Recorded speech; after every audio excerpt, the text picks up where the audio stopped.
मयंक ज्योतिष वर्ल्ड के YouTube channel में मैं डॉक्टर आर.के. पाठक मयंक एक बार पुनः आप सभी का हार्दिक स्वागत करता हूं। आप सभी लोग मेरे चैनल को बहुत पसंद कर रहे हैं, इसकी वीडियोज़ को लगातार लाइक कर रहे हैं, शेयर कर रहे हैं और साथ साथ आप लोग इस वीडियोज़ को जो है कमेंट सेक्शन में इनके ऊपर अपनी बातें भी रख रहे हैं।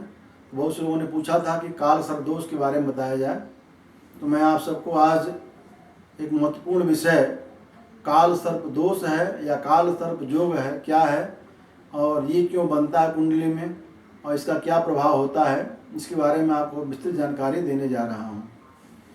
आप सभी जानते हैं व्यक्ति की जो जन्म कुंडली होती है उसमें लग्न कुंडली का विशेष महत्व होता है, जिसमें कुंडली में कुल 9 ग्रहों की संख्या 9 होती है और इसमें राहु और केतु जो 2 ग्रह हैं ये छाया ग्रह माने जाते हैं। इनको किसी भी राशि का स्वामित्व प्राप्त नहीं है। राहु जहाँ बैठता है कुंडली में उससे 180 डिग्री पर अर्थात 7वें घर में केतु बैठता है। इस प्रकार लग्न में यदि राहु है तो सप्तम में केतु होगा, द्वितीय भाव में राहु है तो अष्टम भाव में केतु होगा। मान जहाँ राहु होता है केतु उससे 180 डिग्री पर बैठता है। तो राहु केतु जब जहाँ होते हैं तो इन राहु केतु दोनों ग्रहों के बीच में यदि बाकी 7 ग्रह आ जाते हैं तो उसे काल सर्प दोष या काल सर्प योग कहते हैं। प्राचीन ग्रंथों में काल सर्प योग का वर्णन नहीं मिलता है, परंतु आधुनिक ग्रंथों में काल सर्प योग का बहुत ज़्यादा महत्व माना गया है। बहुत सारे इस पर रिसर्च हो रहे हैं और इसका प्रभाव लोगों के जीवन में स्पष्ट रूप से दृष्टिगोचर होता है। तो काल सर्प योग क्या है आइए इसके बारे में हम बताते हैं। अग्रे राहु रथो केतु सर्वे मध्ये गता ग्रहा योगम काल सर्पाख्यम नृपासस्या विनाशनम। अर्थात जब राहु और केतु इन दोनों ग्रहों के बीच में अन्य सभी 7 ग्रह स्थित हो जाते हैं तो पूर्ण काल सर्प योग बनता है।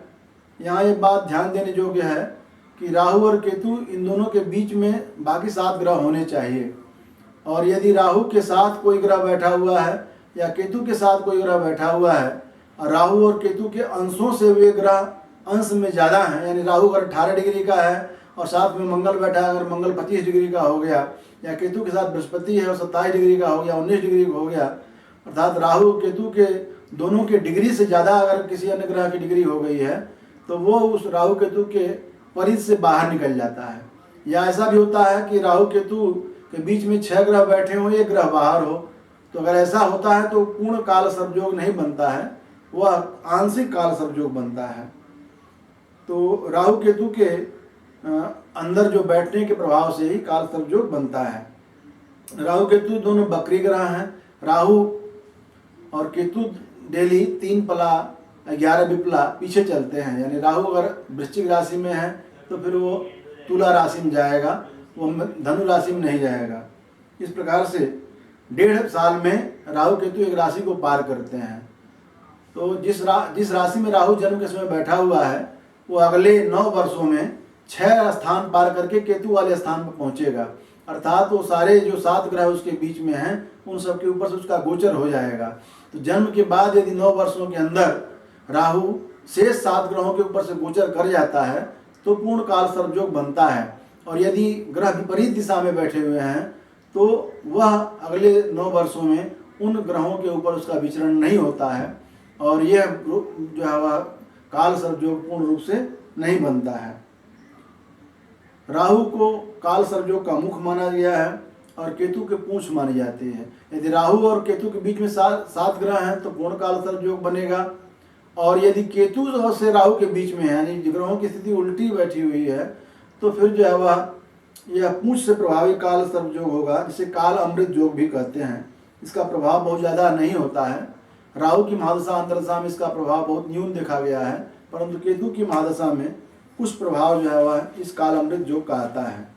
अर्थात यदि केतु से प्रभावित यानी पूंछ से प्रभावित काल सर्प योग है तो उसका प्रभाव भी कम होगा और राहु की महादशा में प्रभाव न होकर के उसकी केतु दशा में बहुत न्यून प्रभाव पड़ता है।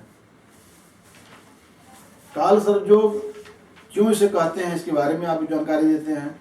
आप सभी जानते हैं 9 ग्रहों में जैसे मैंने बताया कि राहु केतु छाया ग्रह हैं और जब राहु से और केतु के बीच में 7 ग्रह बैठ जाते हैं तो काल सर्प योग बनता है। काल सर्पयोग वाले, चूंकि काल सर्पयोग में राहु और केतु के दो पाप ग्रहों के बीच में सारे ग्रह आ जाते हैं, इसलिए उन ग्रहों का शुभ प्रभाव जो है बहुत न्यून हो जाते हैं। तो ऐसे काल सर्पयोग वाले जातक को जीवन में बहुत सारा संघर्ष, विलंब से सफलता मिलती है और मानसिक, शारीरिक और आर्थिक रूप से परेशानी सहन करनी पड़ती है। क्योंकि राहु और केतु दो तमोगुणी यानी पाप ग्रह हैं, इसके बीच में बाकी शायद 6-7 ग्रह होते हैं, तो उनकी स्थिति बहुत ही अशुभ मानी जाती है। राहु के जन्म नक्षत्र भरणी होता है, उसके देवता काल हैं, और केतु के जन्म नक्षत्र अश्लेषा के देवता सर्प हैं। राहु केतु जो फल देते हैं वो फलित इन्हीं से मिलते हैं। तो राहु केतु के जन्म नक्षत्र की जो देवता काल और सर्प हैं, इन दोनों को मिला करके इन्हीं के नाम पर काल सर्प योग का नाम इनको दिया गया है। राहु एक तमोगुणी मलेच्छ ग्रह कहा जाता है, पाप ग्रह है। इसका काम है राह मारना, अर्थात राह में रुकावट पैदा करना, बनते काम बिगाड़ना। शनि की भांति राहु की दृष्टि भी बहुत अधिक विस्मयी होती, विच्छेदात्मक होती है। जिस प्रकार शनि की दृष्टि, जहाँ शनि 3, 7, 10 को देखता है, शनि जहाँ बैठता है उस स्थान का नुकसान करता ही है, जिस स्थान को देखता है उसका नुकसान करता है। तो राहु की दृष्टि भी जहाँ पड़ती है वहाँ उसका विनाश करती है। राहु की राशि का स्वामी भी राहु के प्रभाव से भी विच्छेदात्मक भूमिका निभाता है। इन सप्तम भाव से संबंधित घटकों में सप्तम, सप्तमेश और यदि पत्नी स्थान पर यानी शुक्र पर राहु का दूषित प्रभाव हो तो विवाह में विलंब हो सकता है, विवाहेतर संबंध हो सकते हैं, अलगाव, तलाक आदि की स्थिति आ सकती है। राहु अचानक मान सम्मान एवं कीर्ति भी प्रदान करवाता है। यदि शुभ भाव में जो कारक हो करके अचानक, यदि जो कारक हो तो अचानक धन लाभ, ख्याति अर्जित करवाता है। साथ साथ यह राजनीति में सफलता देता है, धन लाभ कराता है, कूटनीति में सफलता देता है, मान सम्मान दिलाता है, और जो दांव पेच, कानूनी दांव पेच होते हैं उनमें भी विजय दिलाता है। राहु का 3, 6, 11 भावों में बैठना बहुत अच्छा माना जाता है। केतु इसके विपरीत में ये भी उष्ण तमोगुणी ग्रह है। केतु का अर्थ होता है ध्वजा, पताका। जिसके कुंडली में केतु उच्च का होता है या अच्छे स्थान पर बैठा होता है, शुभ प्रभाव दे रहा होता है, ऐसे लोगों के वाहनों पर या मकान पर ध्वजा लहराते हैं। ऐसे लोग अपने क्षेत्र में ऊंचाइयों को प्राप्त करते हैं। अर्थात यदि केतु किसी भी स्वगृही के साथ बैठा हो तो उस ग्रह के बल को यह चौगुना कर देता है। केतु मंगल की भांति कार्य करता है। फर्क सिर्फ इतना है कि मंगल सामने से पीड़ित करता है और केतु पीछे से पीड़ित करता है। केतु के गुण मंगल के समान हैं, तो यदि मंगल केतु की युति हो तो मंगल के प्रभाव को दुगुना कर देता है। गुप्तचर बनना, गुप्त धंधे, गुप्त प्रवृत्ति, गुप्त कार्य, जासूसी, गुप्त विचारों का होना केतु का व्यक्तित्व होता है। अशुभ होने पर केतु दुर्घटना या दुर्घटना से मौत करा सकता है, वहम हो सकती है, प्रेत बाधा हो सकती है। और शुभ कार्यों में यदि केतु शुभ भाव में हो, जो कारक हो, यह मान सम्मान दिलाता है, ख्याति फैलाता है और विजय पताका फहराता है। गुप्त धन की प्राप्ति होती है, गुप्त गुत्थियाँ सुलझती हैं। और जो लोग CBI या CID आदि के क्षेत्र में होते हैं, यदि केतु उनका अच्छा है तो उन लोगों को बहुत ज़्यादा सफलता जीवन में अर्जित होती है। तो काल सर्पयोग क्या है, काल सर्पयोग दोष क्यों इसको कहते हैं, काल सर्पयोग क्यों कहते हैं, इसके बारे में आपको मैंने इस वीडियो में जानकारी दी। अगले वीडियो में मैं आपको बताऊंगा कि काल सर्पयोग से पीड़ित व्यक्ति के लक्षण क्या होते हैं। आशा है यह जानकारी आपको बहुत अच्छी लगी होगी। ऐसे ही अन्य वीडियो को देखते रहने के लिए मेरा मयंक ज्योतिष वर्ल्ड चैनल सब्सक्राइब करें, लाइक करें, वीडियो में मित्रों को शेयर भी करें। धन्यवाद।